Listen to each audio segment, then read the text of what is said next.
Y bueno, aquí empezamos por repasar la definición de categoría que dio Eilenberg y MacLean. Por eso, por cierto, estoy viendo que me faltó una I ahí en el nombre. Al rato la corrijo. Entonces, ¿qué cosa es una categoría? Se fijan, la definición es muy sencilla, muy básica, y precisamente esa era la idea, ¿no? Era dar una definición suficientemente básica, con pocos elementos o con los menos ingredientes posibles, de tal manera que a esa definición se ajusten un montón de cosas, como en efecto, así sucede. Ok, entonces una categoría consta de dos clases de objetos. Estas clases no tienen por qué ser conjuntos, por eso se les llama clases. Una es la clase de objetos y otra es la clase de morfismos. Cada morfismo tiene asociado dos objetos. Claro que al presentar, fíjense aquí los detalles, al presentar una definición como esta, se tiene que usar cierta nomenclatura, ¿no? O sea, se tienen que usar ciertas palabras para referirse a los ingredientes de este concepto abstracto. Esas palabras que utilizamos, pues ya tienen una cierta connotación porque a la mejor las tomamos prestadas de algún otro contexto. Estoy hablando tanto de la nomenclatura, es decir, las palabras que utilizamos, como de la notación, es decir, cómo las escribimos, con qué símbolo las escribimos. ¿Verdad? Entonces, necesariamente para decir algo, para expresar, para dar una definición, pues tenemos que echar mano forzosamente de esas dos cosas, ¿no? De la nomenclatura, repito, y de la notación. Entonces, por eso puede ser que las palabras que utilicemos o la notación que utilicemos suene familiar porque nos refiere a otro contexto, ¿verdad? De donde tomamos prestada esas palabras o esa notación. Entonces, ahí hay que estar muy alertas porque aunque sí hay esas referencias a algo conocido, a la vez hay que tener presente que esto es una definición abstracta. Y como usamos estas palabras, pudimos haber usado otras palabras, como usamos esa notación, pudimos haber usado otra notación, ¿sí? Entonces, eso siempre hay que estar muy alerta de esta dualidad del lenguaje que es necesario, o sea, no hay otra manera de decir las cosas, de presentarlas y de hacer matemáticas, si no es con el lenguaje que tiene sus limitaciones, que tiene esas limitaciones, ¿ok? Entonces, aquí, por ejemplo, estamos utilizando la notación de función. Pues esta notación la tomamos prestado del contexto de función, pero no quiere decir que esta f sea una función a fuerza, ¿verdad? No quiere decir que este que estamos diciendo que es un objeto, aquí estamos diciendo, son dos objetos. ¿Y qué cosas son los objetos? Pues son esos elementos abstractos de esta clase, que así se les llama, como pude haberles llamado flores o animales, lo que sea, ¿no? Estos objetos, de estos objetos, de esta clase de objetos, estoy considerando uno a la que le estoy llamando dominio y a otro a la que le estoy llamando codominio, como les pude haber llamado de otra manera. ¿Sí? Pero les llamo así porque tienen cierta referencia, cierta similitud, pero a la vez tengo que estar bien listo para desprenderme de eso y decir, pues esto es una cosa abstracta donde al morfismo, que así se les llama a los elementos o a los miembros de esta clase, se le asocian dos objetos, es decir, dos miembros de la otra clase. A uno se le llama dominio, a otro se le llama codominio y en ese caso se utiliza esta notación. Esta notación quiere decir F es un morfismo que tiene como dominio A y como codominio B. ¿De acuerdo? Pero para nada me caso o tomo en cuenta, no lo considero que estos son conjuntos o que esta es una función y que este es el dominio en el sentido de función. No, tengo que hacer esta separación, ¿ok? ¿Sí queda claro? ¿Sí? Sí, Sí, profe. profe. Ujú. Ok, entonces, cada morfismo tiene estos dos objetos asociados, así se les llama, se distinguen, es decir, no es una situación simétrica, sino por eso es que se dibuja una flecha en un sentido, ¿no? Porque uno se le llama dominio y otro codominio. Por este sentido, ¿dónde va a aparecer? Ah, pues a la hora de la composición. Ahí es donde vamos a formar la composición cuando se forma este trenecito, ¿verdad? De que el codominio de la primera coincida con el dominio de la segunda. ¿Ok? Entonces, por eso es que sí hay una distinción entre cuál es cuál. Luego, para cada par de objetos, se forma una clase que ahí sí vamos generalmente a considerar un conjunto. Hay otras definiciones de categorías más amplias donde eso no se considera conjunto, pero en la gran mayoría de los casos sí se considera que el bonche o la colección de todas las flechas entre dos objetos que van de uno al otro forma un conjunto. Y a ese se le denota como OM, tomado prestado la manera como les llamamos a las funciones entre estructuras algebraicas, les llamamos homomorfismos, entonces de ahí se toma prestado OM, o bien se le pone MOR por la palabra que estamos utilizando para describir o para referirnos a los miembros de esta clase, MOR de morfismos. Y le ponemos un subíndice para avisar que estamos en la categoría C. ¿Ok? Entonces, por ahí empezamos. Después hay muchas, de hecho, composiciones, ¿no? O sea, aquí noten ustedes cómo lo que pasa es que entonces nos imaginamos a los objetos como puntos, nos imaginamos a los morfismos como flechas, o sea, esto es adicional, es auxiliar a esta definición abstracta que estamos presentando, ¿no? Nos estamos imaginando esta situación y para cada vez que se cumple esta situación, es decir, el codominio de una flecha coincide con el dominio de la segunda, entonces tiene sentido considerar una tercera flecha que va de A a C, que es la que llamamos la composición, ¿ok? Entonces, para cada par de flechas, una en este conjunto y la otra en este conjunto, existe de manera unívoca, o sea, hay una asociación unívoca. De hecho, es una función, ahí sí podemos decir una función, si es que añadimos la condición de que esto sea conjunto, por eso estoy utilizando ahora sí la palabra función. Ahora sí, esto es una función. Ahora sí, esto es un conjunto, este es otro conjunto, esto es un producto cartesiano, es decir, los elementos de aquí son parejas, una F y otra G, ¿de acuerdo? Y a esta pareja se le va a asociar de manera unívoca una nueva flecha que va a estar en el conjunto de AC, que le llamamos F seguida de G, así le llamamos, también tomando prestada la manera como nos referimos a las funciones, ¿ok? Resulta que esta composición, que repito, no es una sola, porque esto es tomando estos tres objetos. Si tomamos otros tres objetos, entonces tendríamos otra función, porque el dominio y el codominio serían distintos, y entonces tendríamos otra composición, ¿no? Entonces, estrictamente hablando, son muchas composiciones, pero lo visualizamos como una sola, digamos, con esa, tomando en cuenta que las flechas las podemos tomar entre cualquier par de objetos y siempre y cuando se forme la secuencia, entonces está unívocamente determinada la composición. Esa composición es asociativa en este sentido, ¿verdad? Es decir, ahora para cada vez que tenga yo, ahora serían cuatro objetos y tres flechas cada vez que considero una situación como esta.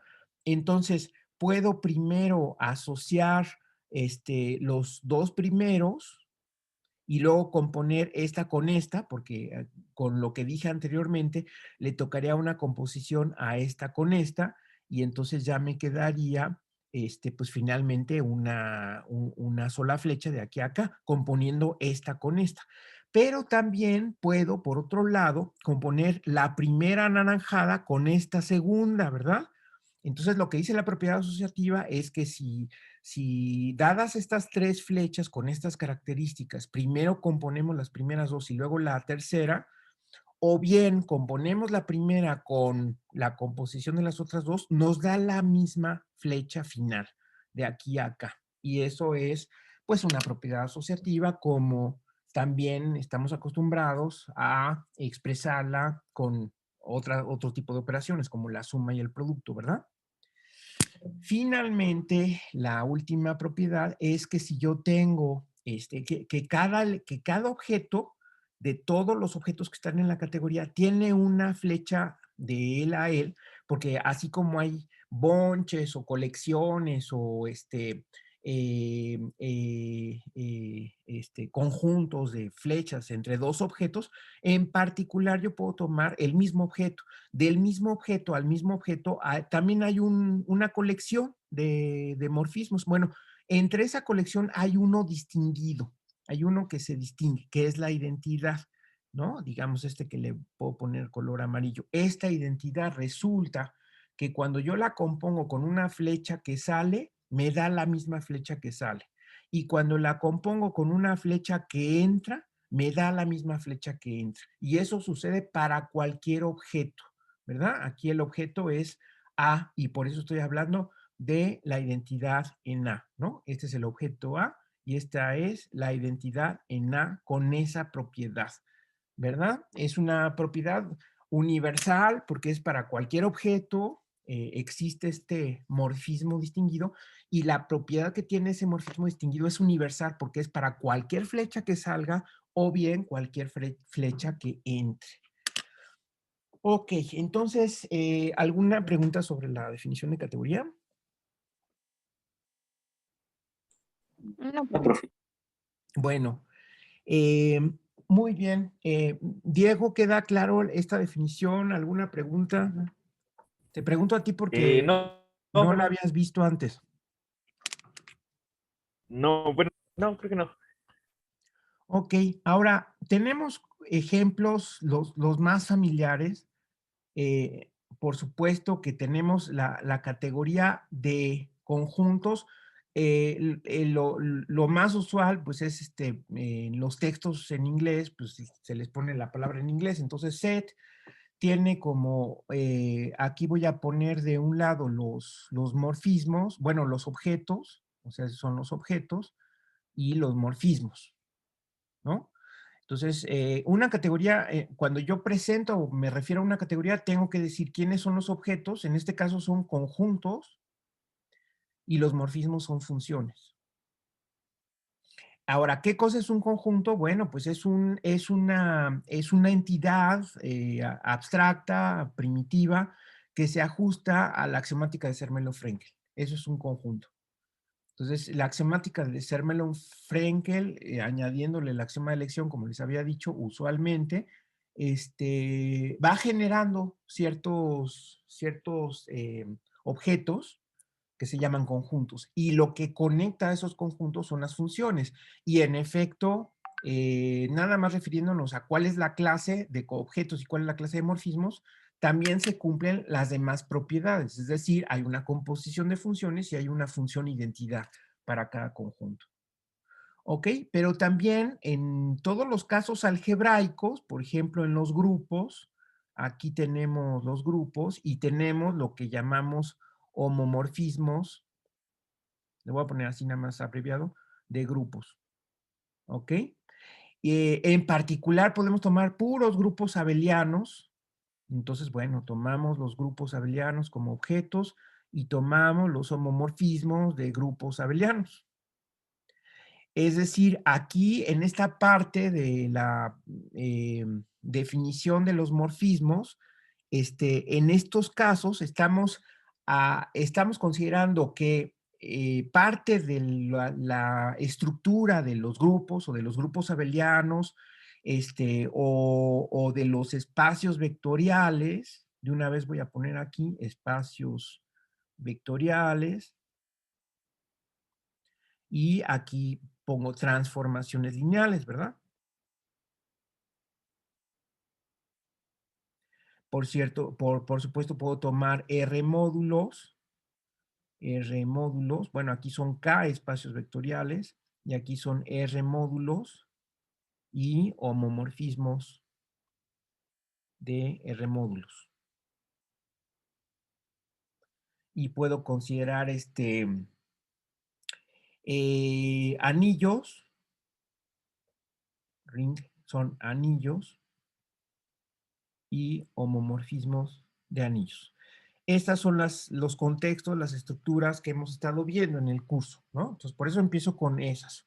Y en todos los casos, estas estructuras, como ya vimos al principio del curso, aquí es donde se combinan estas dos maneras de ver las matemáticas en forma general. Bueno, en el caso de las álgebras, del álgebra universal, se ven todas las estructuras algebraicas de una manera general, según vimos al principio del curso. En este caso, las categorías tienen una misma filosofía, pero son más amplias.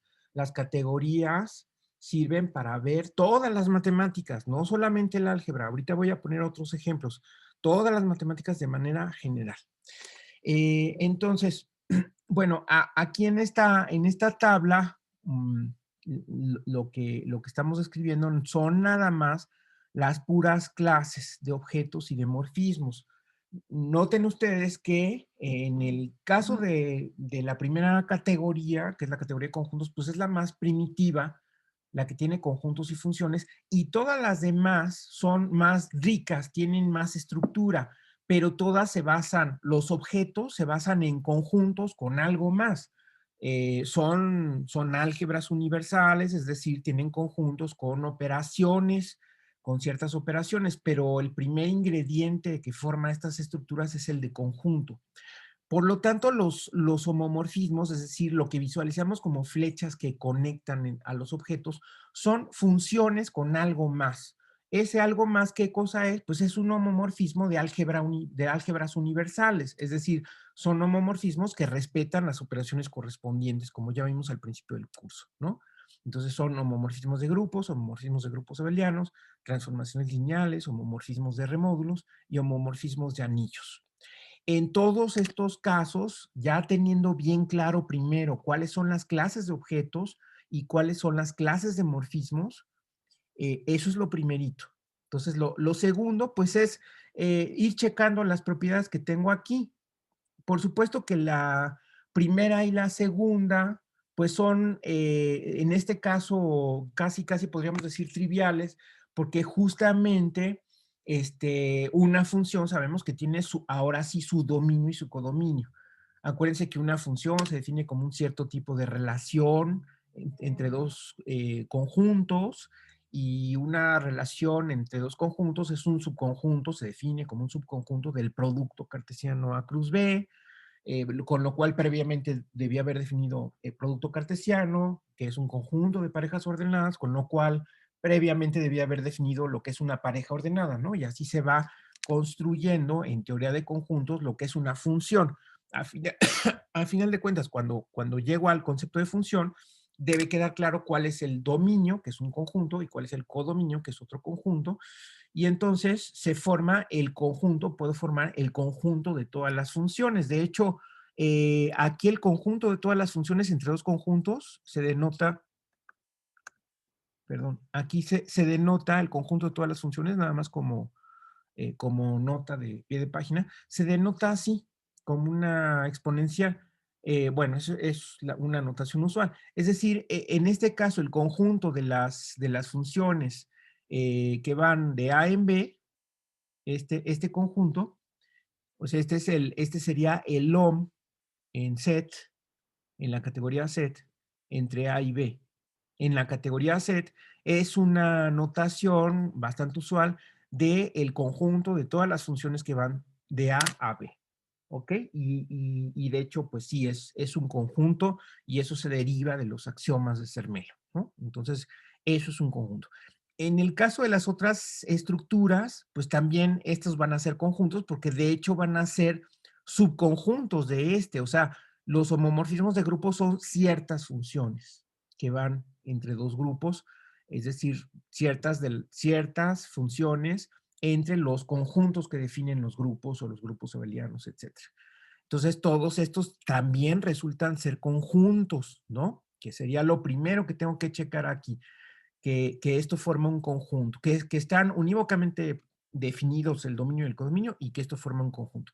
Y luego, pues, que hay una composición asociativa y hay morfismos de identidad, pues todo se desprende porque en el caso de las funciones, hay una composición asociativa y hay una función identidad, y esas funciones identidades para todos los conjuntos resultan ser homomorfismos de grupos abelianos, de transformaciones lineales, trivialmente, ¿no? Porque es la función identidad la que le asocia a cada elemento el propio elemento, ¿no? Entonces, en ese caso, todo funciona de maravilla y en efecto, cada una de estas, además de que es un contexto de cierto tipo de álgebras universales, como lo dije, como lo vimos al principio del curso, ahora el punto de vista es que cada uno de esos casos forma una categoría con sus objetos y con sus morfismos y con sus propiedades.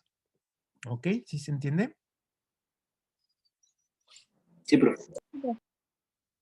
Bueno, ahora resulta que hay otras categorías, no tienen por qué ser estas, bueno, de otras, incluso de otras áreas, ¿no? O sea, si aquí sigo poniendo objetos y morfismos, entonces también está la categoría de espacios topológicos, ¿no?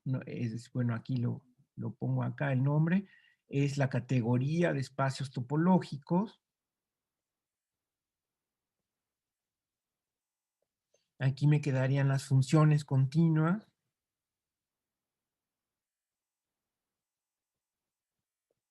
¿Verdad? O también los espacios métricos. Entonces, casi lo que ustedes imaginan. Y aquí son funciones que preservan la métrica.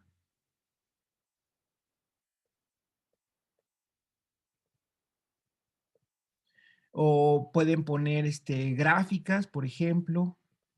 Es decir, aquí son gráficas o grafos, como les llaman. Y aquí serían funciones que preservan adyacencia.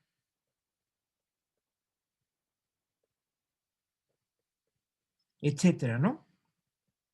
Entonces, lo interesante de este punto de vista es que cuando ustedes estén parados en algún área de las matemáticas, es bueno preguntarse si en esa área lo que ustedes están estudiando no se puede organizar en una categoría formada por ciertos objetos y ciertos morfismos.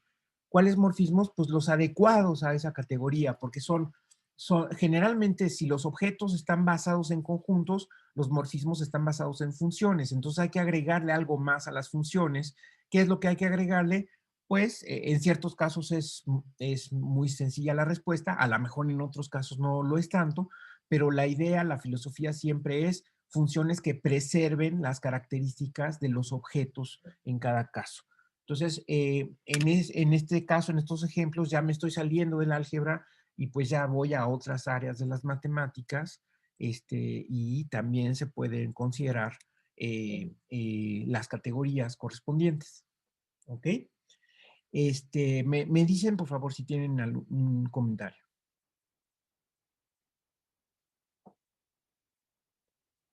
De momento no, profe. Ok. Luego, también puedo considerar, fíjense, casos un poco más extraños, que es, por ejemplo, tomo un copo. De hecho, no necesito tanto como un copo, pero sí voy a tomar ahorita un solo copo. O sea, un solo copo P. ¿Ok? Donde los objetos sean pues, los elementos de P.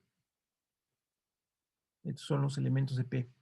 Y los morfismos es, fíjense, aquí voy a separar en dos casos. Va a ser un solo morfismo si A es menor o igual que B. Eh, no sé si se sobreentiende, es un solo morfismo de A en B. Bueno, si quieren lo ponemos así como flecha. O sea, es un solo morfismo de A en B, sí, en caso de que están relacionados, ¿no? Y sin morfismo, o sea, no hay morfismo en caso de que no estén relacionados. Recuerden ustedes que el copo, aquí estoy pensando que el copo es el conjunto con la relación de orden. ¿ok? Recuerden que esta relación de orden es menor o igual, es reflexiva, simétrica y transitiva. De hecho, antisimétrica y transitiva. De hecho, la parte de antisimétrica no es necesaria. Ahorita vamos a ver por qué. Pero bueno, vamos a tomarla en cuenta porque estoy diciendo que es un copo, es es una relación que es reflexiva, antisimétrica y transitiva. Ahora, ya sabemos nosotros que en el caso del copo podemos hacer un diagrama de Hasse, y de hecho el diagrama de Hasse, vean ustedes cómo, si yo dibujo un diagrama de Hasse como este, por ejemplo, donde ya sobreentiendo que de abajo hacia arriba están relacionados los objetos a través de líneas, entonces, bueno, simplemente también puedo imaginar que esas líneas son flechas y que las flechas van de abajo hacia arriba. ¿Ok? Y que también, si tengo dos flechas, también tengo esta flecha, ¿verdad? Por ejemplo. Es decir, si tengo dos flechas uniendo primero dos objetos y luego ese segundo con un tercero, también está relacionado el primero con el tercero, como ya hemos explicado que se interpretan los diagramas de Hasse. Entonces, habrá elementos que no están relacionados, no todos los elementos están relacionados.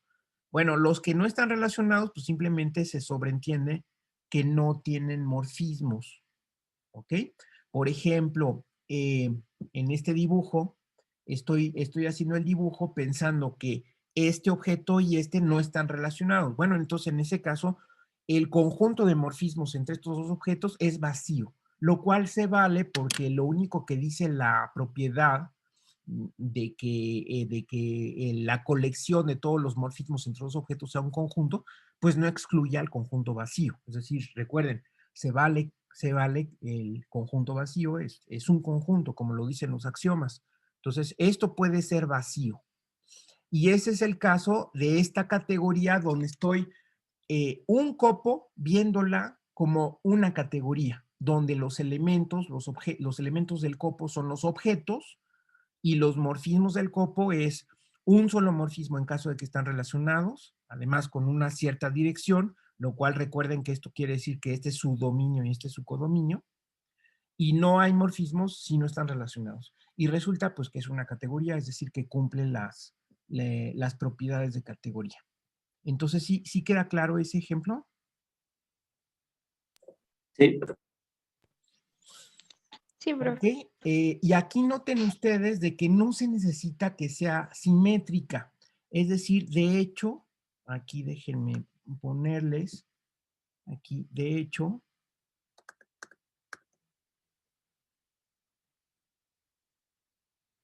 basta que este sea lo que se llama un preorden. Es decir, nada más la reflexiva y la transitiva. Porque a la hora que voy a checar las propiedades de categoría, una vez que ya dije quiénes eran los objetos y quiénes eran los morfismos, recuerden, insisto, eso debe quedar, en cada caso debe quedar bien claro. No debe haber dudas, o sea, debe ser una definición totalmente precisa. ¿Quiénes son los objetos? ¿Quiénes son los morfismos?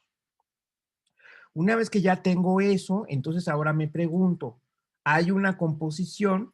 Y sí hay una composición y esa composición la da la transitividad. La propiedad transitiva, la que me dice de que si A es menor o igual que B y B es menor o igual que C, entonces A es menor o igual que C, eso garantiza a que haya una composición, ¿verdad? Y entonces el hecho de que sea asociativo, pues también lo da la propia definición de copo. Es una composición asociativa. Y el hecho de que sea reflexiva me dice que todos los elementos están relacionados con ellos mismos, es decir, que A es menor o igual que A, lo cual se interpreta como que hay un único morfismo de A en A, y ese único morfismo resulta ser la identidad, porque trivialmente compuesto con cualquier flecha que salga o que entre, pues la va a dejar igual, porque en caso de que sí exista una flecha que salga o que entre, pues es única. Entonces la composición, el único resultado que puede tener, pues es esa flecha, ¿no? Entonces, trivialmente se cumplen los demás, las demás peticiones para hacer una categoría, ¿sí? Ya ustedes lo piensan con más detalle, pero nada más lo menciono así porque tenemos varias cosas que ver. Entonces, en efecto, sí se ve que es una categoría. ¿Ok? Y quiero dar otro ejemplo del mismo estilo, que es distinto de estos ejemplos.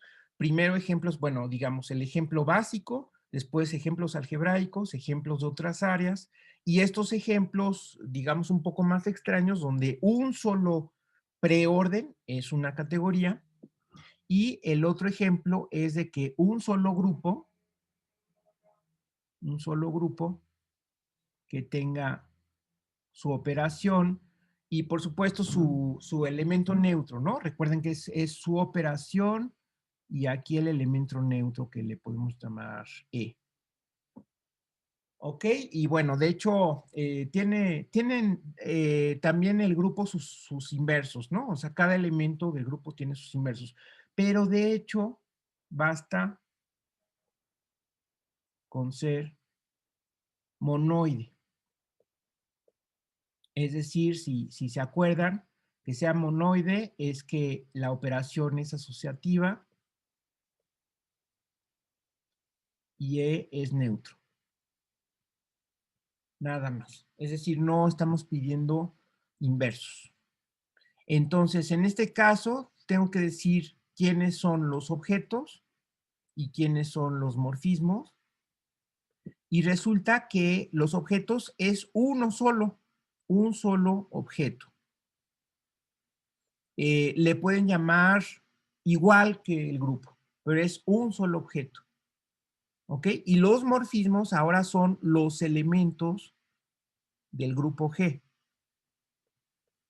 Es decir, ahora el dibujo de esta categoría es un solo objeto, vamos a dibujarlo así grandote, porque es el único, y un montón de flechas que van del grupo en sí mismo.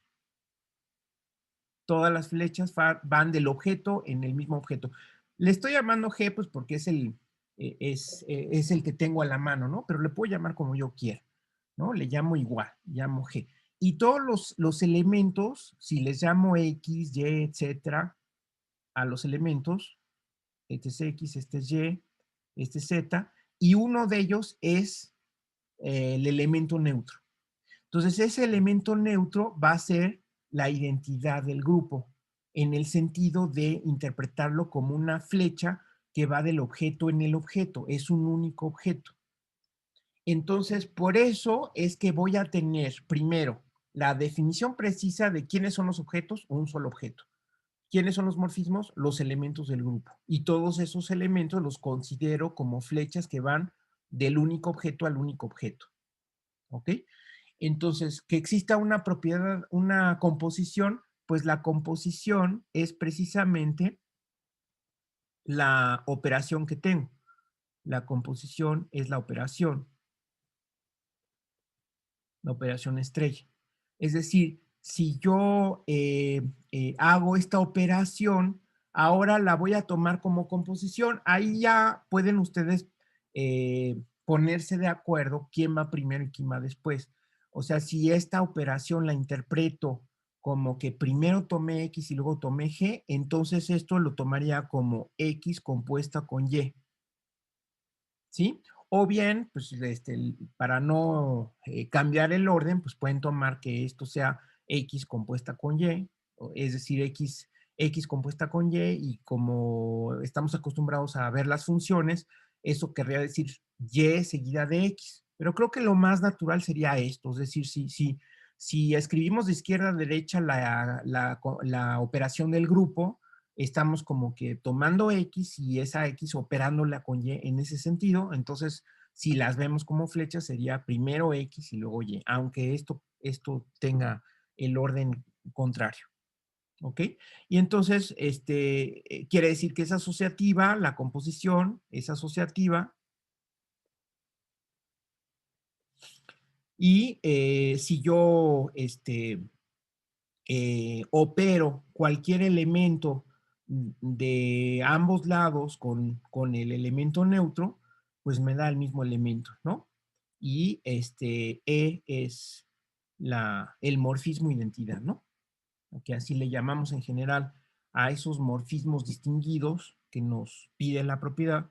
Este es el morfismo identidad en G, ¿no? Porque tiene esta propiedad.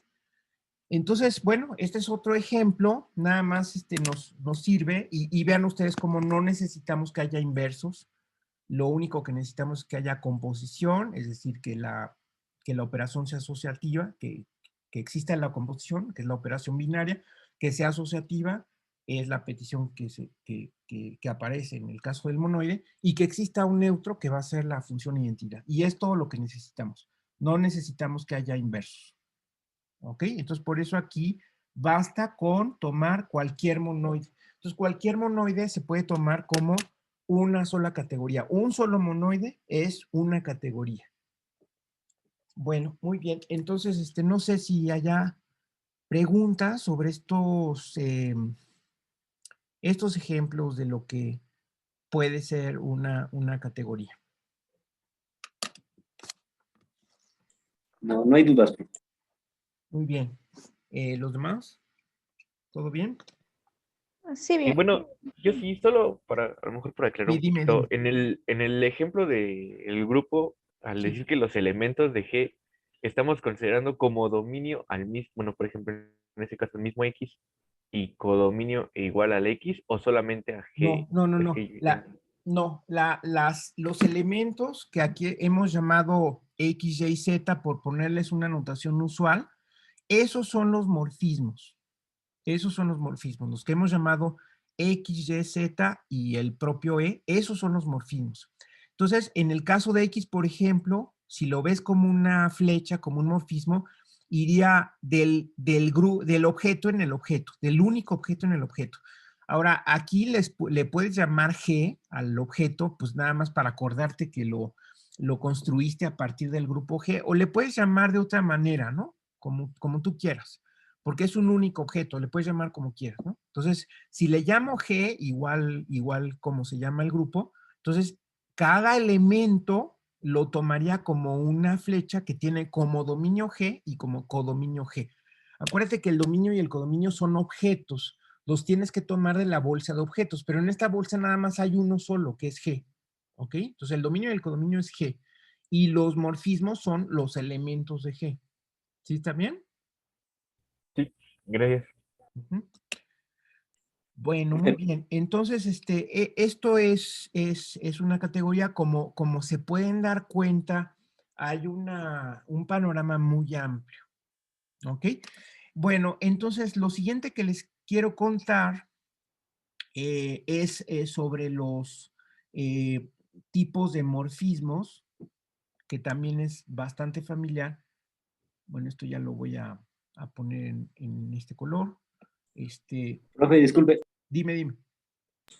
Bueno, quizá para reforzar el ejemplo anterior, por ejemplo, sería tomar a los naturales Ajá, con la suma, son un monoide, ¿no? así es.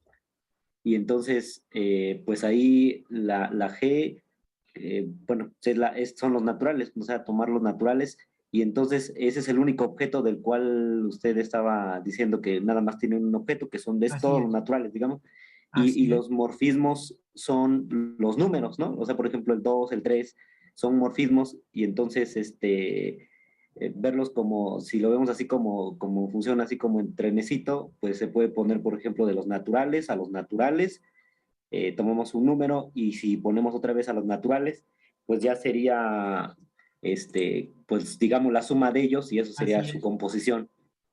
Exactamente. Eso es. Ahí está el cero, que es el neutro, y todos son morfismos de los naturales a los naturales. ¿Ok? Y en efecto, o sea, si yo compongo dos números, un número n y un número m, entonces la composición sería el n más m. Ahí, bueno, no importa el orden porque pues, la suma es conmutativa, ¿no? Si no es abeliano el monoide, o sea, si no es conmutativa la operación, entonces sí me tengo que poner de acuerdo, como les dije aquí, y bueno, tomaría como que primero tomo n y luego m, y esto sería n más m, sería n seguida de m, ¿de acuerdo? Eso sería n más m. Entonces, el morfismo cero, o sea, el morfismo que representa el cero sería la identidad, porque 0 más m es igual a m. ¿De acuerdo, Diego? Sí, sí, sí. Ese es el ejemplo específico, ¿verdad? Acuérdense que para tomar a los naturales como monoide, pues hay que agregar el cero, porque a veces en ciertos casos los naturales se toman desde el 1, pero aquí sí hay que agregar el cero si es que necesitamos que sea monoide. En particular a mí por esa razón me gusta agregar al cero, porque pues me gusta pensar que los naturales son un monoide. Muy bien. Ok, ¿otro comentario? Bueno, entonces vamos a considerar tipos de morfismos en cualquier categoría. Esto requiere, una definición que es, bueno, de lo que se trata en parte la tarea. Entonces, de hecho, son varias definiciones. Vamos a tomar una categoría y vamos a tomar F, un morfismo.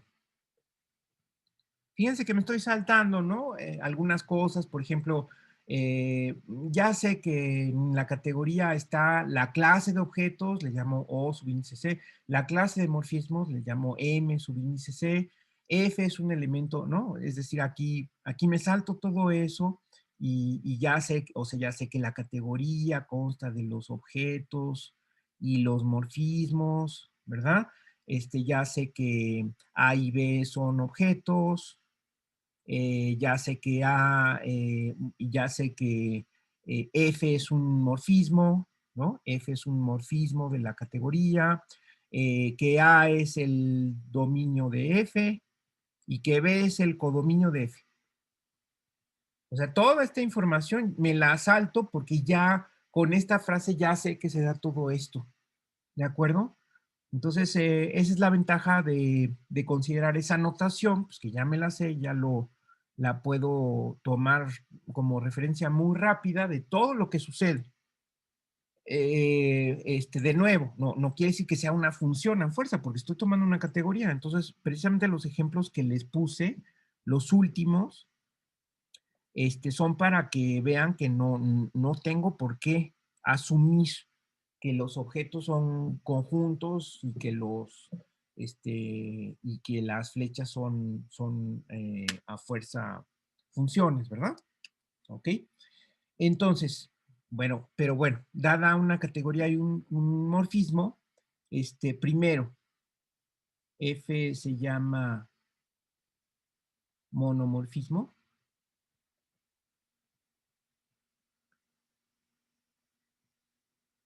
¿Sí? Fíjense ustedes, uso la misma palabra que usé en las estructuras algebraicas, es decir, en las álgebras universales usuales, donde yo puedo hablar de, sobre todo en grupos y en módulos, puedo hablar de monomorfismo y sobreentiendo monomorfismo como un homomorfismo que tenga como núcleo nada más al elemento neutro. O sea, su núcleo nada más está compuesto por el elemento neutro. En el caso de módulos, en el caso de grupos, ¿verdad? Pero aquí en una categoría abstracta, pues habría que definir qué cosa es el núcleo. ¿Cómo voy a definir el núcleo? Los elementos del dominio que van a dar al neutro. ¿Cuál neutro? Yo no sé si hay un neutro. Elementos del dominio, pues yo no sé si el dominio es un conjunto. ¿Se dan cuenta? Entonces no puedo definir monomorfismo usando núcleo. Tampoco lo puedo definir usando función inyectiva, porque ni siquiera sé si el morfismo es una función. Y la definición de inyectividad también alude a elementos del dominio y del codominio. Y yo no sé si el dominio y el codominio son conjuntos. ¿Ok? Entonces, esto tiene que ser una definición totalmente categórica. Y la definición categórica es precisamente muy sencilla, muy básica, que son morfismos que se pueden cancelar por la izquierda. Cancelar, ¿en qué sentido? Pues en el sentido de la composición, ¿no? Es decir, si, vamos a tomarlo aquí, si para toda G y H, que vayan de C en A, otra vez, aquí estoy diciendo que C es un... A ya lo había presentado, ahora presento a C, C es un objeto, G y H son morfismos de la categoría y tienen como dominio, ambos tienen como dominio a C y como codominio a A, ¿no? Si no queda claro esta abreviatura, pues entonces la pongo cada quien con su dominio y codominio, ¿no? O sea, tanto G como H van de C en A. Para toda G y H de C en A, si G compuesta con F, lo cual tiene sentido porque G va de C en A y F va de A en B, si eso es igual a H compuesta con F, también tiene sentido porque H va de C en A y F va de A en B, y entonces los dos resultados tiene sentido igualarlos, puesto que son morfismos que van desde C hasta B, este va desde C hasta B, y este va desde C hasta B. Entonces sí tiene sentido igualarlos. Si son iguales, entonces debe suceder que G es igual a H. Esta igualdad es una igualdad de morfismos. Tiene sentido la igualdad, es decir, los morfismos son miembros o elementos, si no quieren, es que la palabra elemento se asocia a conjunto, entonces por eso utilizo miembro. Esos morfismos son miembros de la clase de morfismos, la F, la G, la H. Entonces, ¿qué quiere decir que sean iguales? Pues que sean el mismo miembro, ¿ok? Entonces, en ese sentido se usa la igualdad. Entonces, esa es la manera, como digo, si ustedes se dan cuenta, que un morfismo sea cancelable por la izquierda, ¿ok? Entonces, ¿esto qué quiere decir? Bueno, aquí nada más es un comentario, entonces esto quiere decir que F es cancelable por la izquierda. Solamente estoy pidiendo por la izquierda. Eso va a ser un monomorfismo. Se imaginarán que un epimorfismo pues es lo dual. Entonces F se llama epimorfismo si es cancelable por la derecha. Entonces lo que tengo que hacer es considerar dos morfismos ahora que salgan de B, uno que vaya de B en C y otro que vaya de B en C, y plantear, ¿verdad? O sea, estos cuantificadores universales se refieren a toda esta situación, que es una implicación, ¿no? Entonces, ahora todos estos cuantificadores universales, si G compuesto con F es igual a H compuesto con F, en ese sentido, aquí asumo que es primero F y luego G, ¿no? F seguida de G y F seguida de H. Si eso es igual, entonces quiere decir que G es igual a H. ¿Ok? Y ¿cómo lo digo rápidamente? Pues que F es cancelable por la derecha. ¿Ok? ¿Preguntas?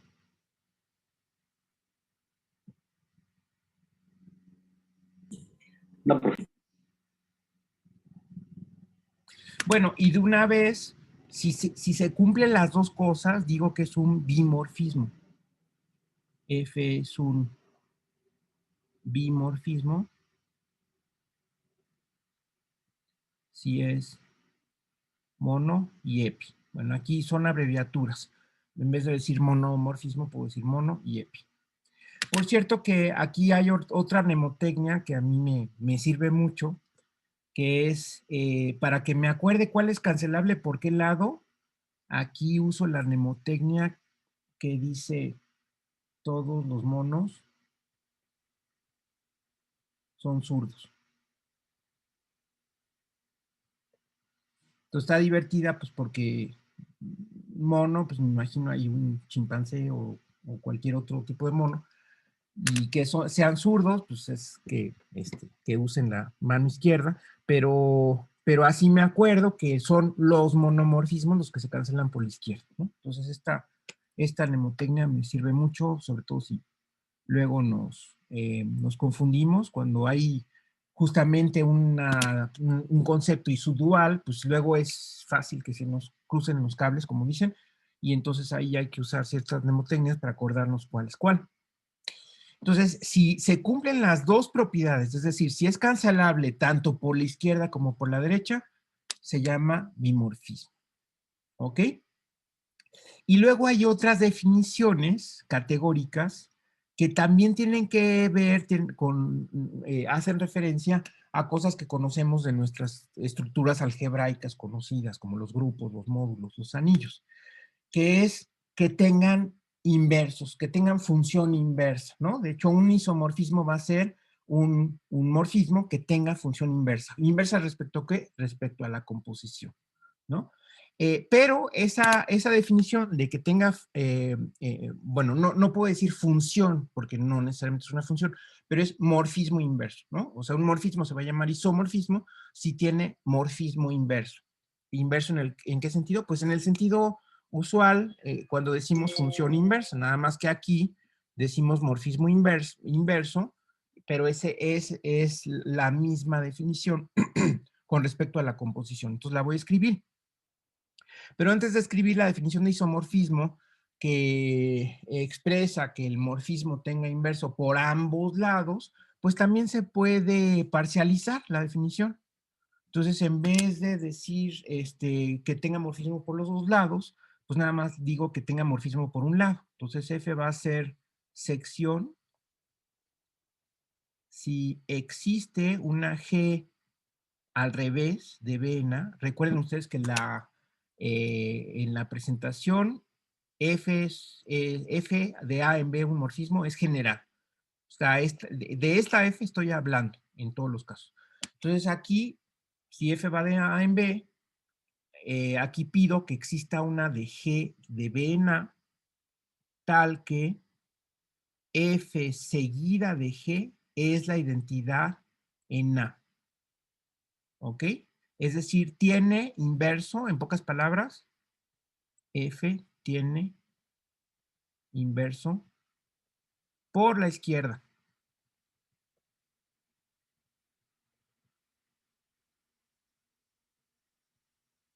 Y F es retracción.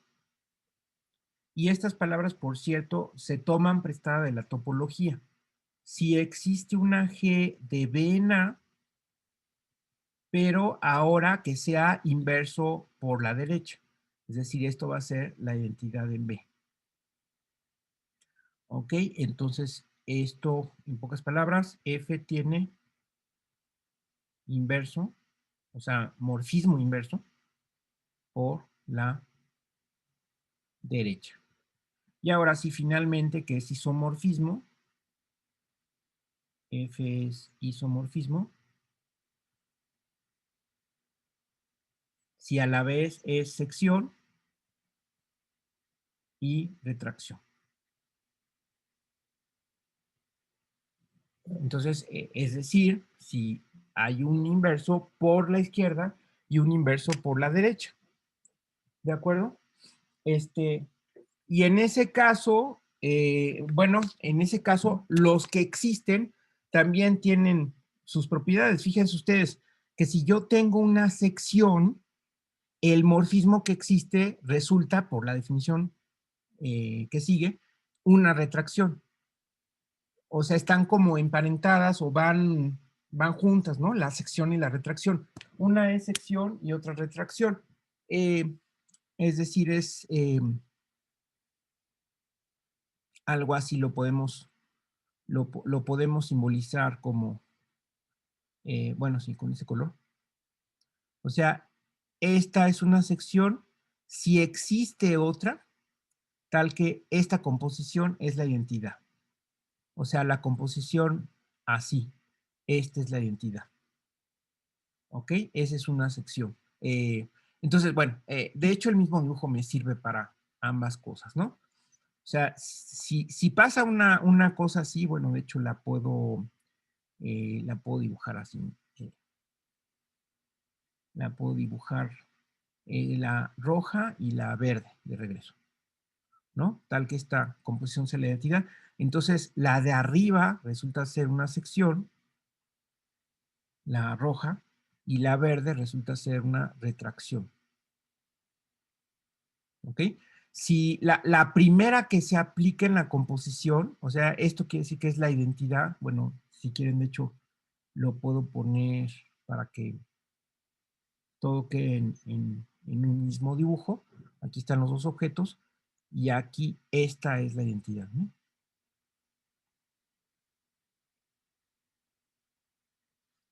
Ese es el morfismo de identidad. Entonces, a la hora que compongo la roja con la verde, en ese sentido, me da la identidad. ¿Qué quiere decir? Que la primera se llama sección y la segunda se llama retracción, ¿ok?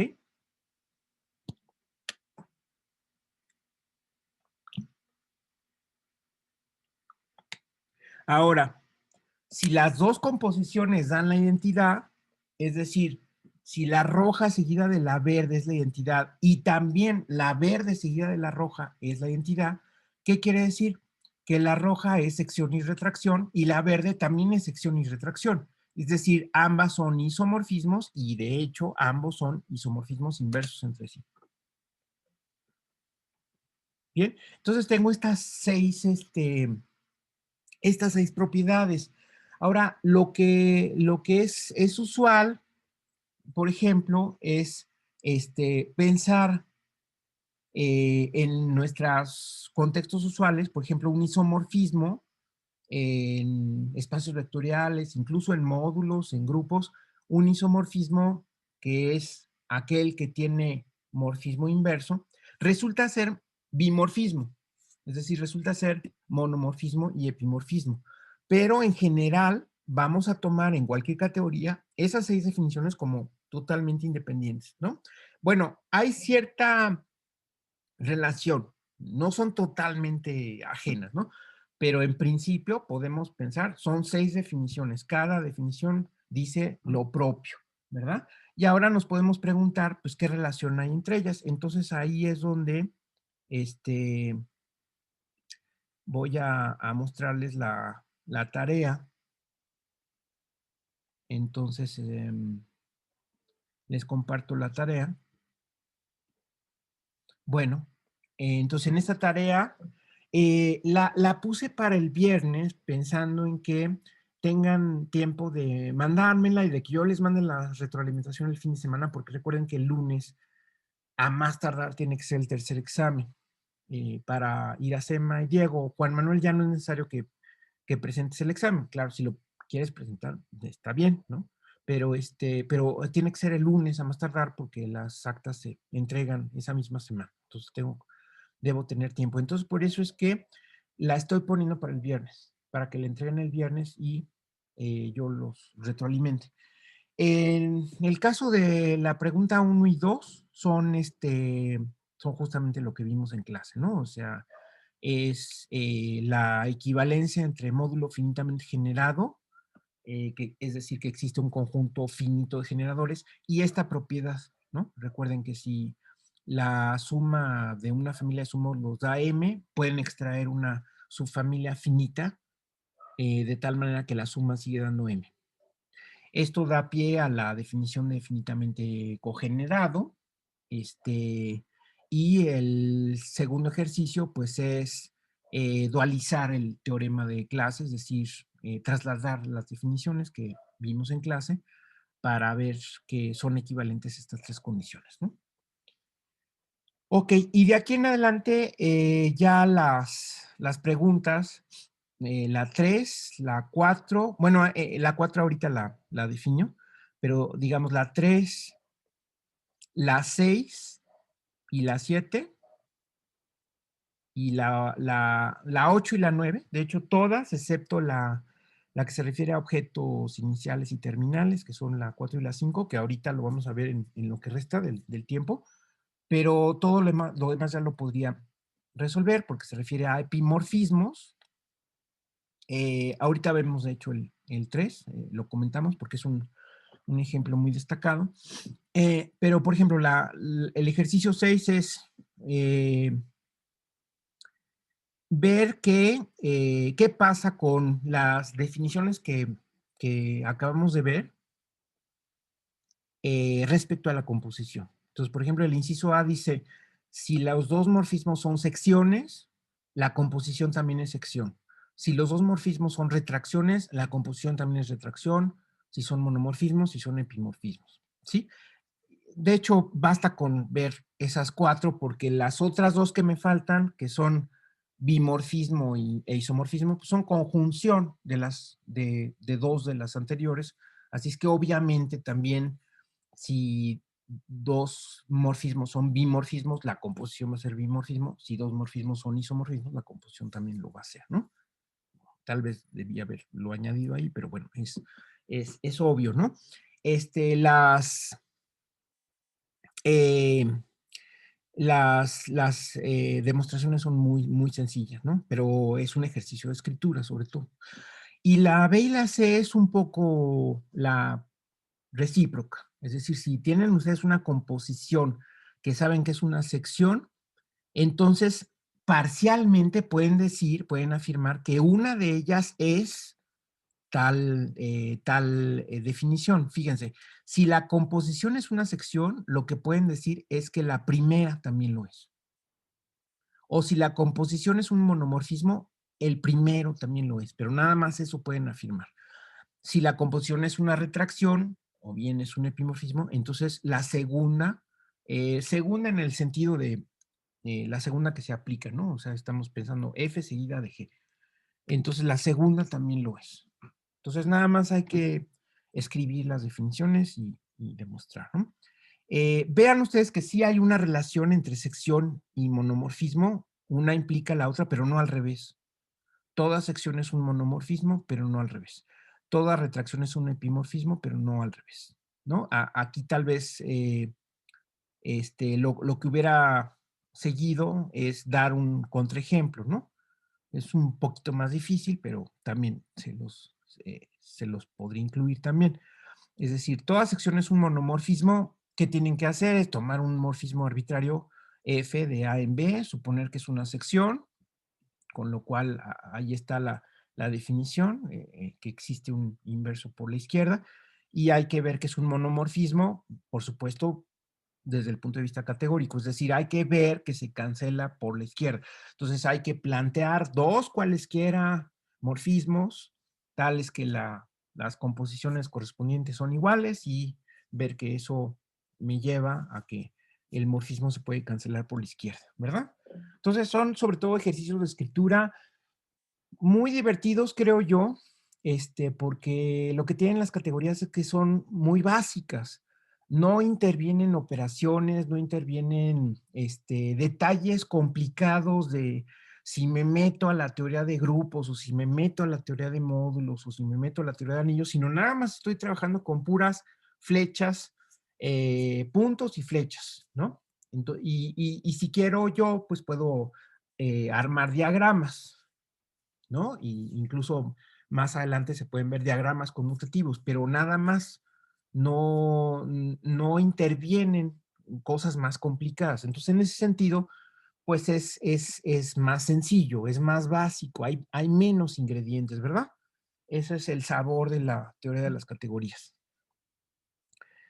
Ok, la número 8 lo que dice es que una categoría se llama balanceada si todo bimorfismo es un isomorfismo. Por la anterior, de nuevo no la puse. Bueno, sí, aquí está. La C dice todo isomorfismo es un dimorfismo. ¿Por qué? Pues la C es consecuencia de la A y la B, simplemente. Pero al revés, no necesariamente. Cuando se cumple que todo bimorfismo es un isomorfismo, la categoría se llama balanceada y aquí lo que sí se les pide es ver que las categorías usuales, conjuntos, grupos, espacios vectoriales y R módulos sí son balanceadas. Entonces, ahí cuando se metan a cada categoría, ahí sí ya pueden usar los elementos propios de cada categoría, ¿no? O sea, si se meten a KVECT, pues ya saben que son espacios vectoriales con transformaciones lineales, ¿no? O aquí son módulos con homomorfismos de módulos. Entonces hay que ver que en estas categorías se vale el regreso del inciso C del anterior. Es decir, todo bimorfismo es un isomorfismo, ¿sí?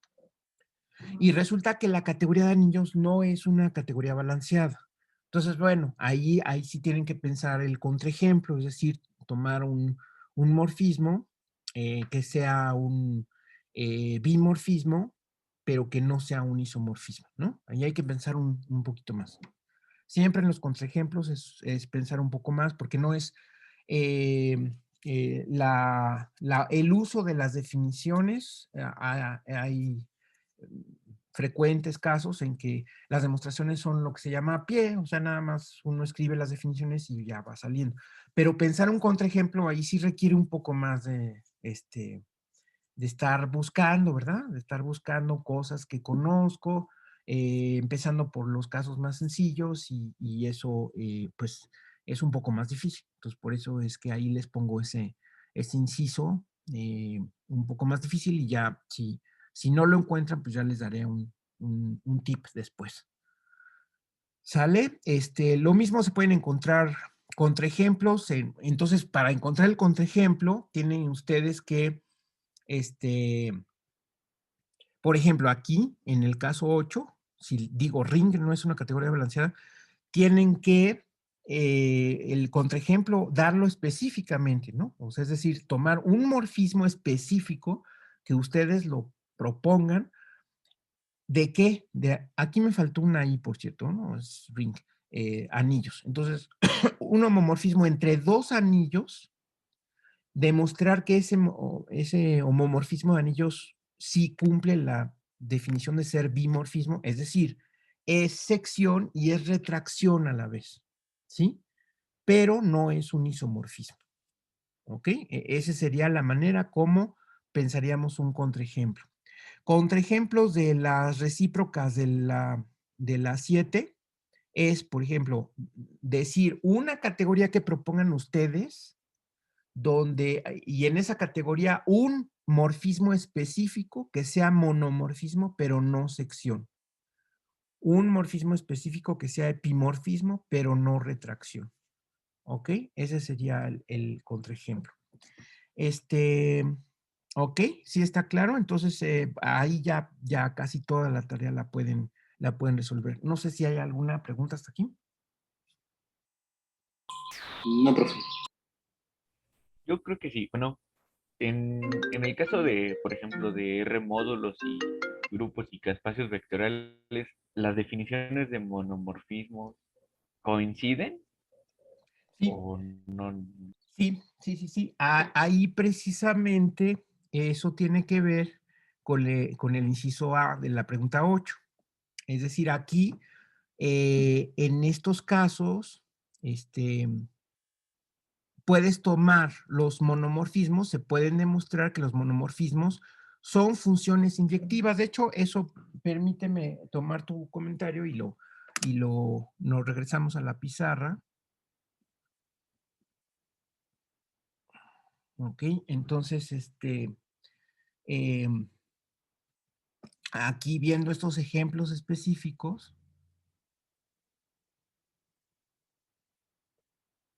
entonces, por ejemplo, en el caso de conjuntos,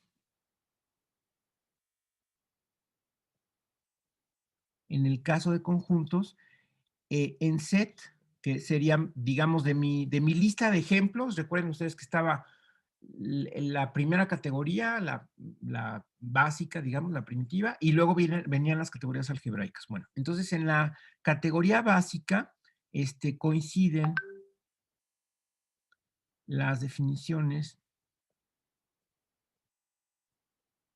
de monomorfismo y función inyectiva,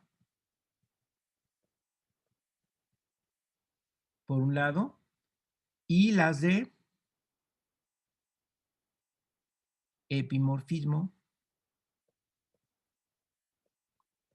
y función suprayectiva. Y por lo tanto, las de bimorfismo, función biyectiva e isomorfismo. ¿Ok? Ahí coinciden esas definiciones. Pero resulta que también, no solamente en set, sino, bueno, esto sería un primer ejercicio. No se me da la impresión que a ustedes, Juan Manuel e Iracema, se los puse este ejercicio en alguna tarea, demostrar que en los conjuntos coincide ser función inyectiva con que,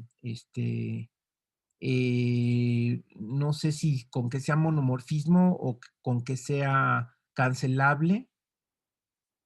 Bueno, con que sea monomorfismo, es decir, con que sea cancelable por la izquierda. Creo que sí se los puse, pero no me acuerdo exactamente. Y resulta que también coincide en, bueno, vamos a decir, para concentrarnos en R-mod. Porque si tengo en R-mod y por lo tanto también en los espacios vectoriales y en los grupos abelianos, acuérdense que este contexto de remódulos incluye a los espacios vectoriales cuando R es un campo y también incluye a los grupos abelianos cuando R es igual a Z. Entonces también en R-mod coinciden tales definiciones. Entonces, por ejemplo, bueno, entonces, por ejemplo, una proposición concreta es que si una proposición que es lo que Diego mencionó, entonces para un homomorfismo de remódulos F que vaya de M en N son equivalentes. Entonces, el primero es que F es función inyectiva.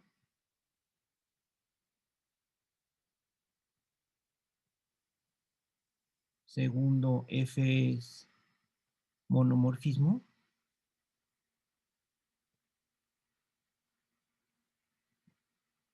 Monomorfismo. Y tercera, el núcleo de F es el módulo cero, donde aquí ya sabemos lo que es el núcleo, se define exactamente igual que en el caso de transformaciones lineales, es decir, aquí el núcleo es el conjunto de los elementos del dominio que van a dar a cero, ¿no? De hecho, definimos, si se acuerdan, a principios del curso, el núcleo de una congruencia, ¿de acuerdo? Entonces, perdón, definimos el núcleo de un morfismo de álgebras y demostramos que es una congruencia, ¿no? Y en el caso de los módulos, las congruencias coinciden con los submódulos.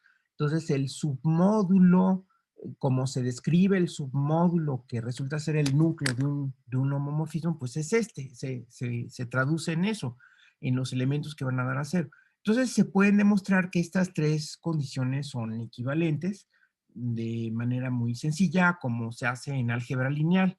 Este es precisamente lo que tú mencionaste, Diego, y dualmente también se puede demostrar que son equivalentes, que sea función suprayectiva, que sea epimorfismo y que la imagen sea todo el codominio. Bueno, de hecho, ahí ni siquiera vale la pena distinguir entre B y C porque precisamente esa es la definición de función suprayectiva, ¿no? Que la imagen sea el total. Entonces, por eso, del lado dual, pues nada más demostraríamos que son equivalentes, que sea su función suprayectiva y que sea epimorfismo, ¿no? Entonces, en este sentido, aquí hay que demostrar, por ejemplo, que F se cancela por la izquierda, en este caso.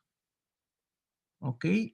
No lo voy a hacer porque no hay tiempo, pero esto pues también se puede agregar de tarea para que eh,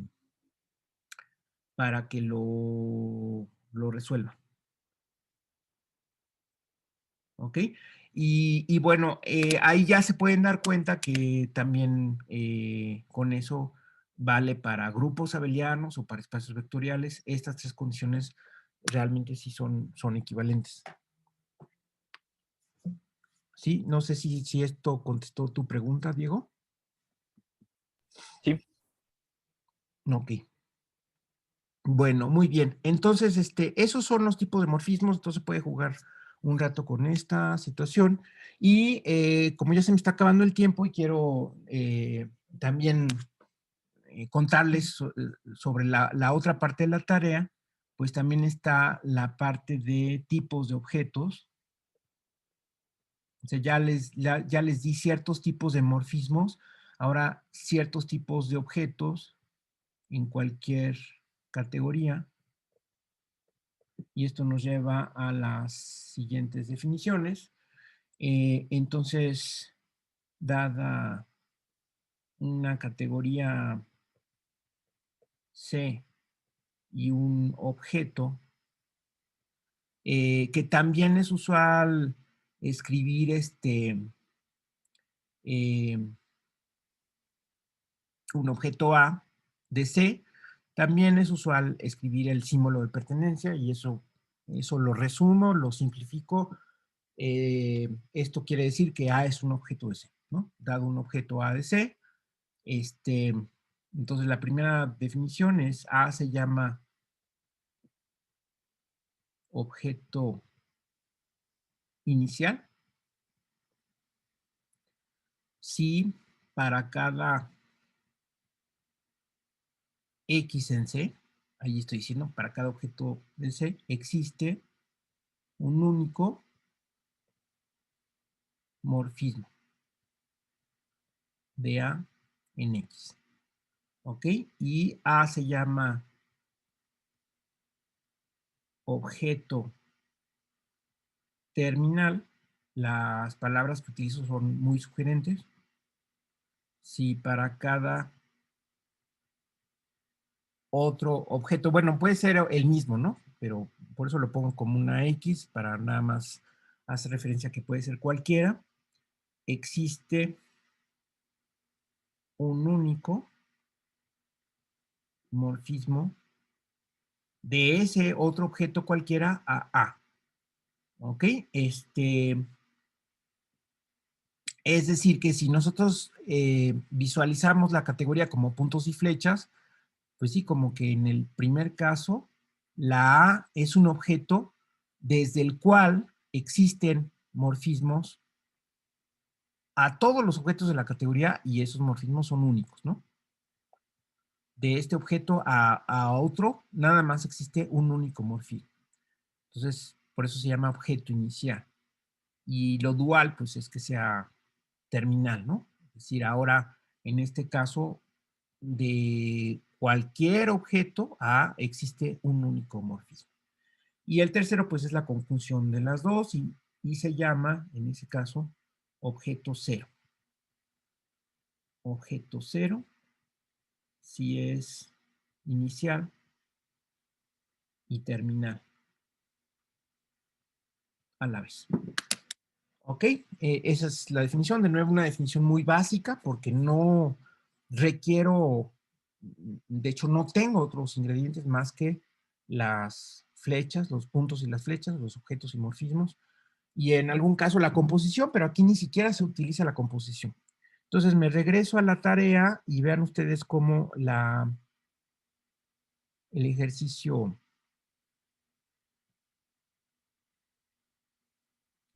4, bueno, de hecho ahí vienen las definiciones.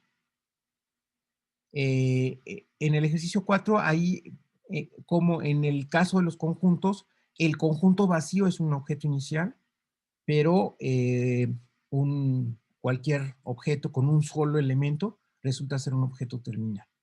Y no existe objeto cero, es decir, no hay un conjunto que sea a la vez vacío y tenga un elemento, ¿no? Entonces, por eso no existe el objeto cero. Entonces, en la categoría set, sí hay objeto inicial, sí hay objeto terminal, pero no coinciden. En la mayoría de las demás categorías que estudiamos en el curso, o sea, en grupos abelianos, por cierto, esta app es grupos abelianos. Cuando pongo GRP nada más es grupos a secas.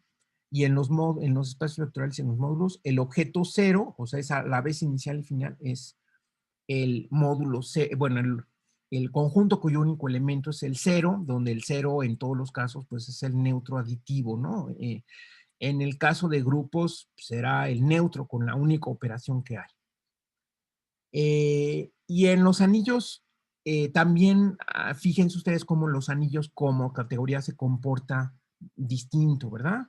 Ya el ejercicio 3 nos habla de una rareza, como una función inyectiva resulta ser un epimorfismo.